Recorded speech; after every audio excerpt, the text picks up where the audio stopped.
6 fit 4 ইঞ্চি লম্বা আর 94 KG ওজনের striker Erling Haaland নরওয়েকে 28 বছর পর 26 বিশ্বকাপে ফিরিয়ে এনে ফুটবল বিশ্বে এখন এক ন্যাশনাল স্যাভিয়ার। দানবীয় শরীর আর লম্বা চুলের এই 9 নম্বর জার্সি পরা গোল মেশিন মাঠে নামলেই রেকর্ডের খাতা উলটপালট করে দেয়। বিশ্বকাপে প্রথম 2 ম্যাচেই জোড়া গোল করা ইতিহাসের ষষ্ঠ খেলোয়াড় এখন সে। ইরাকের পর সেনেগালের বিপক্ষেও তার করা জোড়া গোলে জিতে নরওয়ে অলরেডি রাউন্ড অফ 32 নিশ্চিত করেছে। নিজের আন্তর্জাতিক ক্যারিয়ারে মাত্র 52 ম্যাচে 59টি গোল করে এক অন্য লেভেল স্পর্শ করেছে 25 বছর বয়সী এই স্ট্রাইকার। আর এই কারণেই বিশ্বজুড়ে ফুটবল প্রেমীরা হাল্যান্ড ও তার দলকে ভালোবেসে ডাকছে ফুটবলিং ভাইকিংস। তবে প্রাচীনকালে নরওয়েজিয়ান যোদ্ধা বা ভাইকিংদের মতো মাঠে হাল্যান্ডের দানবীয় শক্তি আর গতি দেখা যায়, তাই তাকে এই নামে ডাকা হয়। আর মাঠের এই দানবীয় যোদ্ধাদের অনুপ্রেরণা দিতে গ্যালারিতেও নরওয়ের সমর্থকরা মেতে ওঠে তাদের ঐতিহ্যবাহী বোর্ড ওয়েভে। তবে মজার ব্যাপার কি জানেন, এই দানবীয় শক্তির পেছনে কিন্তু লুকিয়ে আছে এক অবিশ্বাস্য ডায়েট প্ল্যান। অনেকেই মনে করছে নরওয়ে দল হয়তো আমেরিকার খাবারের উপর খুব একটা ভরসা করছে না বলেই নিজেদের কার্গো বিমানে করে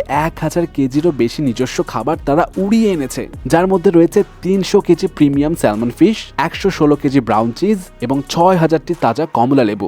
দলের শেফ প্লেয়ারদের পুষ্টির মান ঠিক রাখতে প্রতিদিন 4 বেলা এই প্রোটিন সমৃদ্ধ বিশেষ মেনু প্রস্তুত করছে। তবে মাঠের পারফরমেন্সের বাইরে হাল্যান্ডকে নিয়ে ইন্টারনেটের সবচেয়ে বড় একটি ভুল ধারণা হলো অনেকেই মনে করে হাল্যান্ড হয়তো ইসলাম ধর্মাবলম্বী। তবে বলে রাখি, এটা কিন্তু সত্যি নয়। মাঝে মধ্যেই আলহামদুলিল্লাহ বা ইনশাল্লাহ বলতে দেখা যায়। ইভেন বিভিন্ন ইফতার পার্টিতেও সে কিন্তু অ্যাটেন্ড করে। এখন হতে পারে ইসলাম ধর্মের কালচারের প্রতি তার একটা গভীর শ্রদ্ধাবোধ আছে। তবে এবারে হাল্যান্ড নরওয়েকে নিয়ে যাচ্ছে এক নতুন উচ্চতায়। চলমান বিশ্বকাপে গোল্ডেন বোটের লড়াইয়ে সামনাসামনি টক্কর দেয়া এই ভাইকিং নরওয়েকে শেষ পর্যন্ত কত দূর নিয়ে যেতে পারে সেটাই এখন দেখার বিষয়।